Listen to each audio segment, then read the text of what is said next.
My name is Clara, and I'm 38 years old. After nearly 2 decades of relentless hard work in construction and real estate development, I finally achieved the biggest dream of my life. A modern villa perched atop a hill in Scottsdale, Arizona, overlooking the entire Valley of Lights at night. Every detail, from the bricks to the glass panels, was the result of tireless effort and overcoming countless obstacles. This house wasn't just a place to live. It was proof I'd built something real, against all odds. My housewarming party was scheduled for tomorrow afternoon, everything perfectly arranged to celebrate with the friends and colleagues who supported my journey. But when I returned home this morning for one last check, key in hand, I froze at the front door. From inside, I heard a voice I didn't expect. My sister, Megan. "Don't you think this is the perfect place for a wedding?" she was saying. "The mezzanine will be great for the stage." A storm of confusion and anger began building inside me as I walked in. Megan was standing in my main hall, discussing decorations with a woman I assumed was a wedding planner, acting as if the place was hers. "Megan," I said, my voice firm, "what are you doing here?" She turned, her face lighting up with a shocking grin. "Oh, you're back! I thought Mom and Dad told you. They decided to give me this house as a wedding gift." My dream casually claimed. "You won't believe what happened next, or the lengths I had to go to protect what's mine. If you believe everyone deserves to fight for their hard-earned dreams, subscribe to the Lifestories1 YouTube channel for more powerful stories." A storm of confusion and anger boiled inside me as I walked into my own home, a place I had poured 2 decades of my life into building, only to find my sister discussing wedding plans as if she owned the place.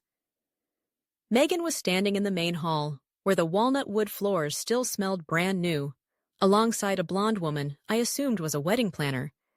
They were animatedly discussing decorations with white orchids and warm lights, completely oblivious to my presence until I spoke.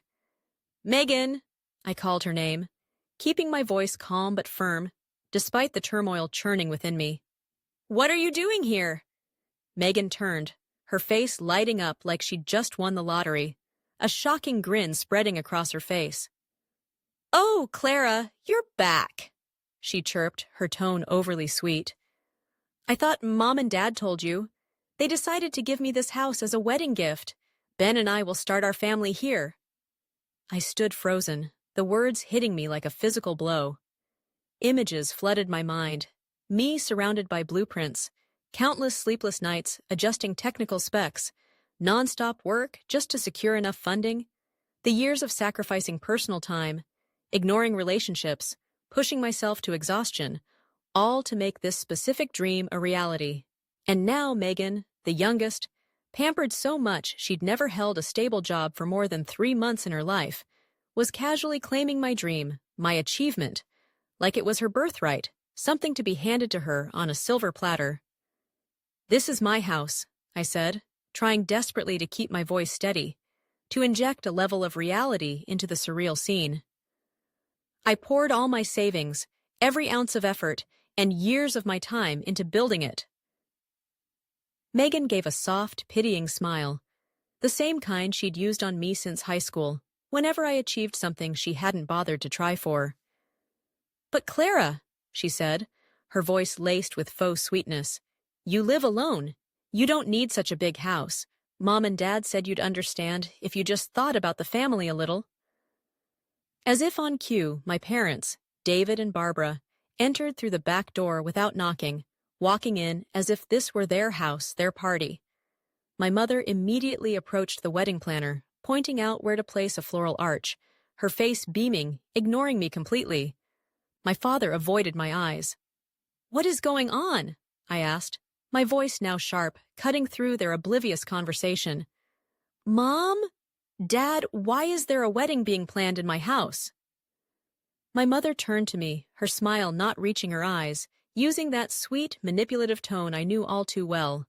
"Clara, darling," she said, as if explaining something simple to a small child.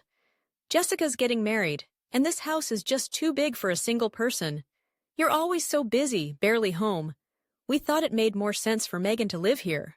A wave of disbelief hit me so hard I had to lean on the stair railing for a moment, feeling physically unsteady. I felt betrayed by my own blood, dismissed and disrespected in a way that went beyond words. But then, the shock and hurt hardened into cold fury. I clenched my fists, my eyes turning ice cold. I couldn't let them keep treating my accomplishments, my life's work, like a gift to be casually handed off to the favored child. Not again. "Everyone," I said, my voice clear and firm, cutting through the awkward silence. "Out of my house, now!" Megan's eyes widened, her mouth opening to protest. But my dad spoke first, his voice dropping into that patronizing tone he used when lecturing a stubborn child.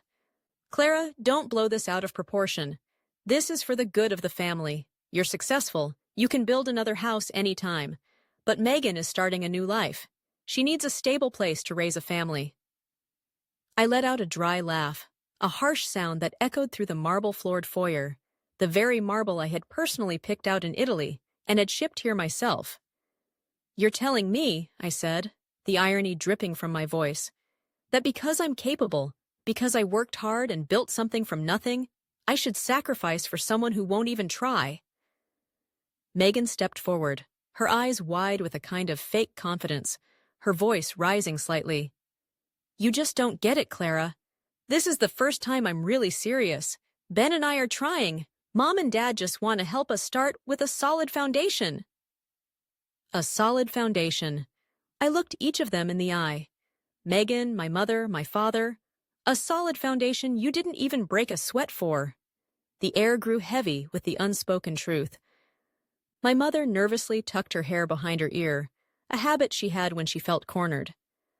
"Clara, darling, you seem tired. Let's not argue. Anyway," she added, a flicker of something in her eyes, "your father handled the paperwork, right? Legally, it might still be flexible." In that instant, it all clicked into place. This wasn't just a spontaneous, misguided overstep. This was a premeditated plan, cleverly disguised as a wedding gift, designed to bypass my legal ownership. A betrayal, calculated and cruel. I didn't hesitate any longer. I walked over to the dining table where my laptop sat, opened it, and typed a few quick commands. Then, I turned the screen towards them, displaying the undeniable truth. "Here's the full legal documentation," I said, my voice cold and resolute. "Construction contracts, city-issued building permits, invoices for materials, payments to contractors, all paid from my personal account." I opened a folder labeled Property Deed. "And most importantly," I said, pointing to the scanned copy of the ownership certificate under the name Clara M. Allen, "this villa legally belongs to me, and only me. There is no other name on it, not even our parents." Megan's lips parted, her face pale with shock. "But Dad said—" "Your dad?" I looked at him directly. "Had nothing to do with the permit process. I dealt with the Department of Building and Safety myself. I submitted the paperwork. I waited for approval. I handled every contact personally. I even recorded contractor meetings if needed. I can submit all of it in court." The silence in the room was suffocating, the weight of the undeniable truth crushing their flimsy facade. I stood tall, no longer wavering, my resolve absolute. "I won't let anyone," I said, my voice ringing out, "family or not, take away the work of my lifetime just because they want a fancy wedding." "Clara, you can't do this!" my mother choked out, her voice trembling, resorting to the familiar tactic of guilt. "You're destroying this family over a house." "No, Mom," I said quietly, meeting her gaze. "You're all destroying this family by treating me like an emotionless ATM, a resource to be used and discarded." Without waiting for a response, I knew what I had to do next. I pulled out my phone and dialed a number I had saved long ago. The time for talk was over. Without waiting for a response from my stunned parents and sister, after stating they were destroying the family by treating me like an emotionless ATM, I pulled out my phone and dialed a number I had saved long ago. It was Attorney Miller, my lawyer. "Hi, Alex," I said, using his first name, keeping my voice calm but firm. "It's Clara. Please resend all the house contracts and deeds to my email. I want printed copies today. And while you're at it, I need to be ready for anything. If they try to claim ownership of the house, I want to have every piece of legal proof and witness documentation ready. And I need to know, in the worst-case scenario, can I file a restraining order? Alex paused for a few seconds, then said, Clara, I read your email. Is something going on? I'll get started with everything you've provided. You have a very strong case. I'll look into the restraining order possibility right away. I nodded, feeling just a bit lighter, knowing the legal process was starting. My next call was to the security company I had used for the villa's initial system installation. Hi, I need all the locks changed and surveillance installed before tomorrow night, I stated, emphasizing the urgency. Yes, the villa on the hill in Scottsdale. As soon as possible. As I was on the phone, my father, David, finally reacted, his face flushing, his voice now low and stern, a clear threat underlying his words. You're crossing a line, Clara. A line? I turned back to face them, my tone calm but firm. The line was crossed when you walked into my home and planned a wedding without even asking me. The line was crossed when I was treated as an obstacle, just because I don't have a traditional family structure like Megan's. I've been silent long enough. Megan stepped back, clutching her dress, her face pale, but her eyes still holding a flicker of defiance. I thought you'd give in, like every other time, she stammered, clinging to the familiar pattern of manipulation. I cut her off, my voice sharp and final. You were wrong. I walked to the large front door and opened it, the breeze carrying in the delicate scent of the lavender I'd personally planted around the front yard, another detail of my effort in my house. You have 10 minutes to leave, I said, looking at them standing there speechless.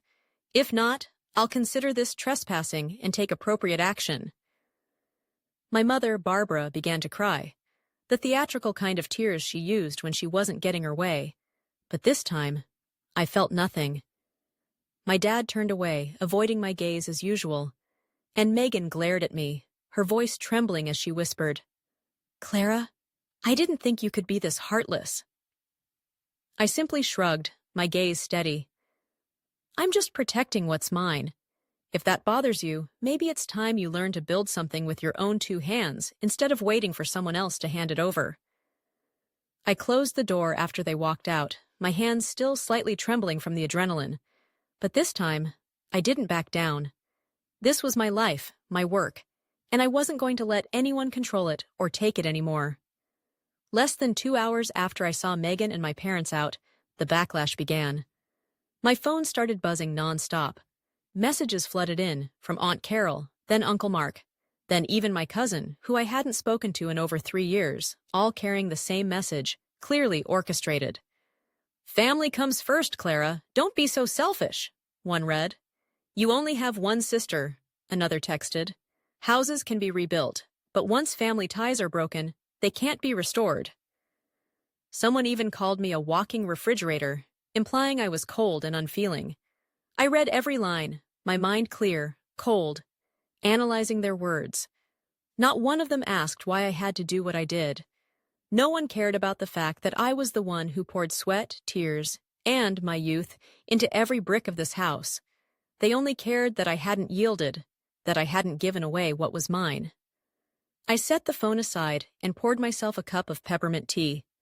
As the steam rose from the porcelain mug, I suddenly remembered when I was 14, and Megan lost a bracelet our mom gave her, then blamed me for it. I was grounded for a week while she was taken to buy a new bracelet 3 times more expensive.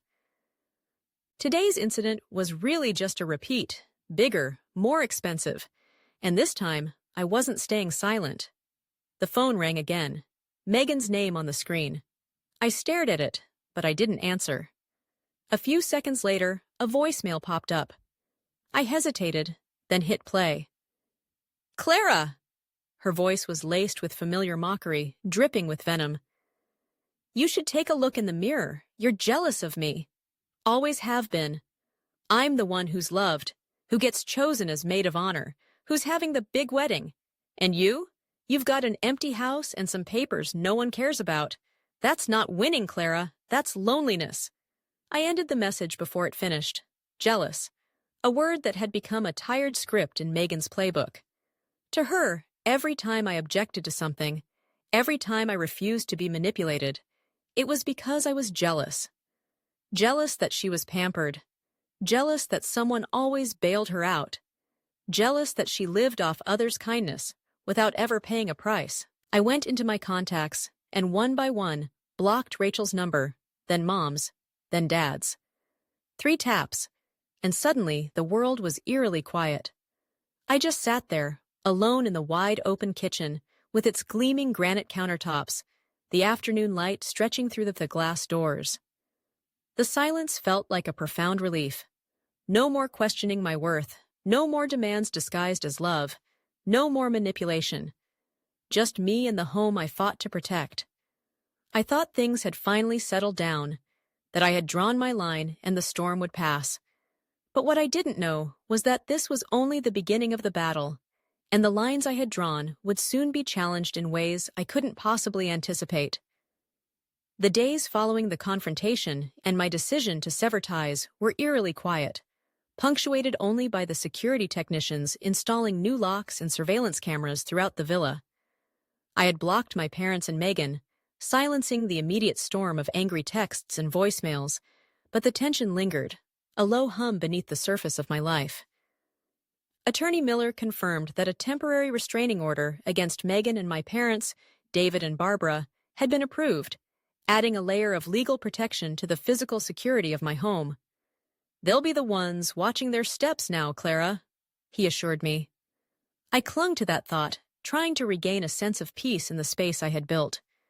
Just 3 days after that intense confrontation, my new security system alerted me to activity at the front gate. On the monitor appeared a familiar face, Megan standing next to Ben, her fiancé. They hadn't been added to the approved list, so the gate remained locked. Megan's expression shifted from determined to theatrical frustration as she rang the doorbell repeatedly, then started knocking on the gate itself, gesturing wildly towards the house.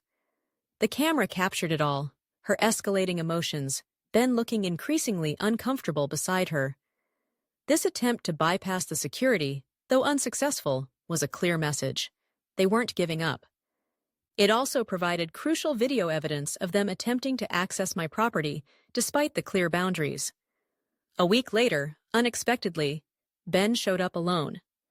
I saw his face on the security monitor, looking visibly troubled. I hesitated for a moment, then decided to let him in, sensing that this wasn't another attempt at a forceful entry, but something else entirely. I met him at the door and led him to the living room, where we sat across from each other in the leather chairs. The initial awkwardness hung in the air before he spoke, his voice quiet and slightly hoarse. "Sorry for dropping by unannounced, Clara," he said, avoiding my eyes at first. "But I didn't know who else to talk to."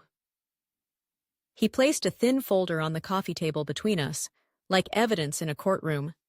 "Megan told me this house was hers," he began, his eyes meeting mine, full of confusion and pain. "She said it was a wedding gift from her parents, but it was under your name, just for tax purposes." I gave a small, dry smile. "So she's still using that story now." Ben swallowed hard, his gaze dropping to the folder. "I believed her. She was very convincing. But after your housewarming party, when I saw your name engraved on the reading room wall, I started to question things." He explained how Megan got evasive when he asked about the paperwork for the house. His concern grew recently when he discovered she had been using her parents' names to apply for large bank loans. He tried checking their joint accounts and found a series of strange transactions, large sums of money being withdrawn and sent to an account under a real estate company name he'd never heard of, Crawford Luxury Estates. Ben opened the folder and pulled out several printouts. "These are her recent social media posts," he said, handing them to me. Every photo made my stomach twist. Megan stood in front of my wrought iron gate, holding blueprints, smiling professionally as if she were the lead architect. Another photo showed the kitchen area of my villa, captioned, "A space designed by me, elegant, minimal, and perfect for the modern family." She was impersonating a real estate developer, using photos of my villa to promote herself and her fake company. Ben then showed me more documents, copies of credit applications with signatures that he believed were forged, bearing my parents' names, Daniel and Carol Crawford, using the names from the original transcript for the parents associated with the forged documents as they are linked to the family's fraud in the source material. My mind raced. Using my parents' names? Forging signatures? You said she used your parents' names to apply for loans, I said, trying to keep my voice steady. Do you have proof? Ben nodded, pulling out more documents. These are copies of the credit applications. The signatures. I believe they're forged. I set the papers aside, trying to stay composed, the scale of Megan's deception becoming terrifyingly clear. Have you confronted Megan about all this? Ben's face clouded over. She denied everything. Then she accused me of being jealous, saying I didn't trust the person I was about to marry. He looked at me, his eyes filled with a dawning, painful understanding. But Clara, I think she's setting up something much bigger. Not just with me, but with your whole family and her investors. It wasn't just about claiming my house for a wedding gift anymore. Megan was involved in large-scale financial fraud, identity theft, using my property and potentially my parents' names to scam people out of millions. My villa, my achievement, was being used as a prop in her elaborate criminal scheme. I stood up and walked to my personal file cabinet, retrieving a USB drive I had prepared beforehand. It contained all the legal documents related to the villa, construction contracts, licenses, permits, and original design files, undeniable proof that I was the sole owner and principal designer. I'll send these to my attorney, Alex, I said slowly, my mind racing, connecting the dots between Megan's entitlement, her lies, and this criminal enterprise. We need to act before Megan goes any further. Ben nodded, the fatigue in his eyes replaced by a flicker of resolve. Thank you for not brushing this off, he said quietly. After he left, I returned to my desk, opened my laptop, and sent an urgent email to Attorney Miller with all the new documents attached. In the body of the message, I wrote just one line. Alex, she's not just lying to me. She's committing open fraud. We need to stop this immediately. That night, I couldn't sleep. I sat in the reading room, staring out at the backyard where the soft lighting reflected off the pool water. This house, which used to represent freedom and success, now felt like a battleground, a place where I had to defend my dignity, my property, and my name against someone who used to be my own flesh and blood. The fight was far from over. The following week was a legal storm. Police officers, prosecutors, and even representatives from the defrauded investors gathered for the preliminary hearing. I was called as a key witness, recounting the events from Megan's initial claim to the investment tour fraud. Ben also came forward, submitting all the emails, messages, and loan documents he had found, and most importantly, testifying that Megan had personally asked him to pose as co-founder of the company to win investor trust. Throughout the investigation and the preliminary hearing, Megan refused to cooperate. She insisted everything was a misunderstanding between sisters and claimed she did it all to launch her own business. At one point, she even turned to her lawyer in tears, claiming I was the hypocrite trying to destroy my own sister out of jealousy over someone else's happiness, a desperate, familiar tactic that had no effect on the judge. On sentencing day, the courtroom was packed with press, victims, and those waiting for restitution. Megan was led in wearing an orange jumpsuit, her hands cuffed in front of the belly that now carried the child she had once tried to use as a get-out-of-jail card. I sat in the front row, back straight, eyes locked on the judge. The Santa Clara County Court judge's voice rang out, clear and firm. After full review of evidence, witness testimony, and financial records, the court finds the defendant, Megan Allen, guilty of financial fraud, identity theft, and unlawful trespassing. Total damages exceed $2 million. The defendant is sentenced to 10 years in state prison. The room went still for a moment. Megan looked up, her eyes void of resistance. Only emptiness remained. Ben sat behind me, head bowed in silence. It didn't end there. The judge proceeded to read the sentence for my parents, David and Barbara Allen. Because their signatures appeared on loan documents and they played a role in legitimizing some of the fund transfers to Megan's fake company, they were considered indirect accomplices. However, due to having no prior records and their cooperation after the charges were brought, they were granted 3 years of probation and ordered to pay $150,000 in civil penalties. I felt no joy, no anger, only a strange lightness that evening when I stepped back into the villa where it all began. I sat on the bench in the backyard, looking up at the starry sky. A soft breeze carried the scent of newly bloomed lavender. It felt like a chapter had finally closed. No noise, no celebration, just peace after the storm. My phone buzzed. A message from Attorney Miller. "Clara, we got it all back. Congratulations." I typed back, "Not everything, but at least this time I did what was right." I set the phone on the wooden table and looked ahead. A new chapter was waiting to be written, this time with no shadows following, no blind expectations, no empty promises. 6 months after the sentencing, I stood on the villa's rooftop terrace, a glass of white wine in hand, looking down at the neatly trimmed garden below. Rows of vibrant purple lavender bloomed along the stone walkway, just as I'd once envisioned in my original design. Everything had changed. Not just the landscape, but who I was inside. The story of Megan's fraud had made front pages of several local newspapers. At first, I feared the scandal would severely damage the reputation of my company, Allen Development, using a generic name linking to the original family name, contrasting with the negative association now. But to my surprise, the opposite happened. It was my transparency, strength, and decisiveness in defending my rights and bringing the truth to light that made clients and partners see me differently. Instead of pulling away, they reached out. New contracts poured in, from upscale lakeside housing projects to commercial art space hybrids I had only dared to dream of. The city council invited me to speak at a forum on sustainable planning, and the press began calling my villa a symbol of modern women's resilience in the construction industry, and I decided not to let that just be a passing compliment. I began hosting charity events at the very house that had once been at the center of the conflict. The first was for a foundation that supports women entrepreneurs in construction and architecture, women like me, who once had no mentors and had to walk alone. I invited everyone who had stood by me during the darkest times, colleagues, friends, even Ben, who after everything had chosen to speak up at the right moment and didn't look back. My longtime best friend stood by my side the entire night. After my short speech, she whispered, "You know what, Clara? If you had given up back then, everything would have been different. But look at you now.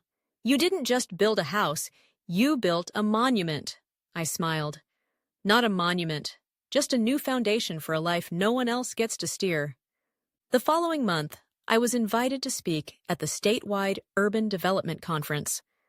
I chose not to talk about success, but to tell the real story, about the times I was underestimated just for being a woman in the industry, about the family that tried to take away everything I had built, and about how I stood up.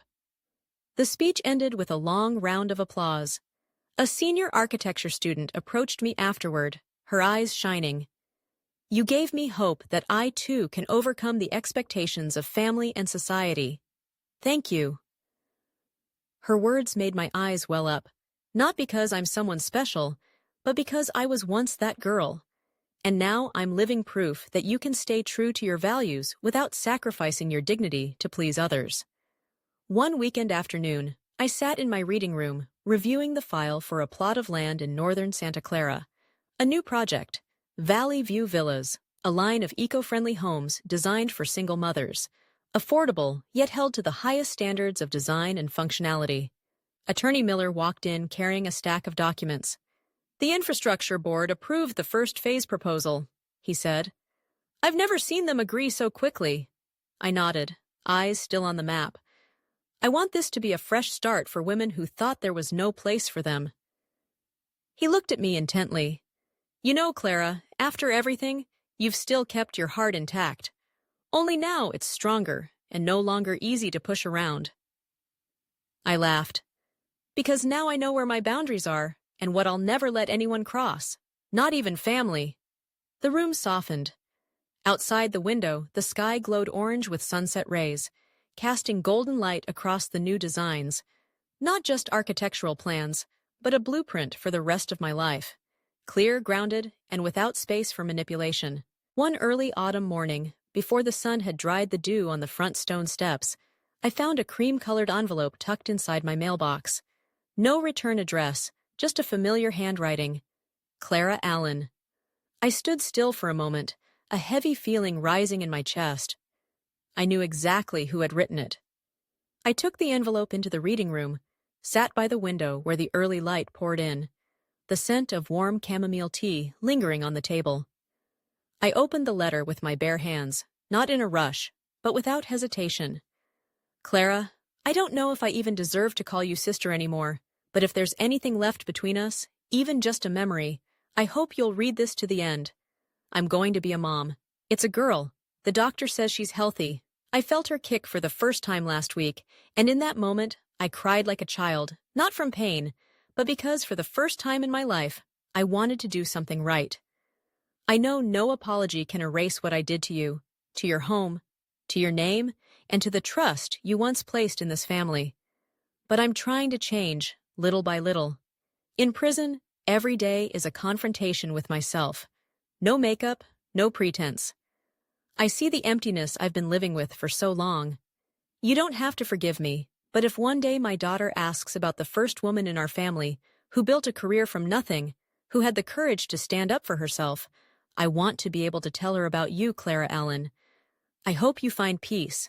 And if you can't forgive me, then at least believe that this time, I truly want to be different.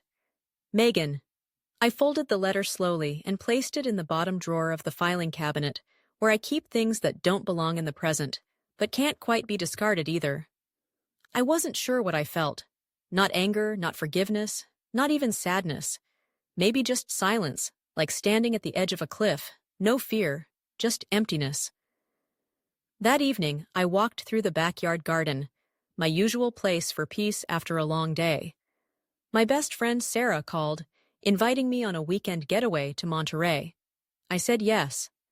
I figured I had earned a break. Before bed, I opened my notebook, flipped to the first page of the Everlight Villas project, and added one more checkmark.